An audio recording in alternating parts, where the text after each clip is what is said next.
Assalamu alaikum wa rahmatullahi ta'ala barkatuhu, barkamu da sake saurara da ku a yau a wannan sabon bidiyo. A bidiyon mu na yau za mu yi bayani ne akan wani application kamar da kuke ganin sa. Wani application yana da matuƙar amfani, za mu saka muku link ɗinsa a description. Wani application zai baka dama wato ka canza wajen volume ɗinka kamar da kuke gani, kun ga yadda nawa yake. To za ka iya shiga cikin wani application za ka canza shi. Ba tare da na cika ku da wani surutu ba, mu je a cikin bidiyon. Kamar da kuke gani, bayan ka shige sa haka zai zo, da yake ni na riga na saba bude shi. To idan kai bai zo maka a hakan ba, akwai wata alama da zai sako ma a nan ƙasan, sai ka taɓa ta kawai sai ya kawo ka nan.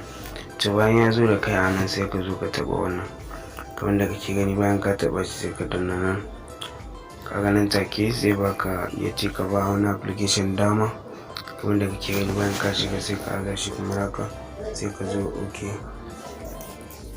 Bayan ka zo ok, za ka zo ka sa security ɗinka. Bayan ka saka, kamar da kake gani, kaga yanda ya dawo ba a yanda na nuna muku ba, kun ga yanda yake. Sai wannan na biyun, shi kuma wannan line na biyu bara na nuna muku. Wannan da kuke gani, wannan da kuke gani a nan shine idan ka shige shi kamar haka, kaga zai baka dama ka ɗauki wanda kake buƙata daga cikin waɗannan. Kamar da kake gani, misali idan ka samu wanda ya yi maka daga cikin waɗannan kana so ka ɗauke shi, abin da za ka yi kawai sai ka zo ka taɓa shi kamar haka. Misali kamar da kake gani, bayan ka taɓa shi nan take zai hau a kan wayarka. Ka gani idan ka rage, kun ga yanda yake, kun ga yanda yake. Sai kuma wannan na uku, kamar da kuke gani a nan na uku nan, shi kuma parameter idan ka shiga a cikinsa kamar haka. Wanda kake gani idan ka zo a nan, nuna muku a nan, sai ka shige sa kamar haka. To za ka zo ka zaɓi kalan da kake buƙata.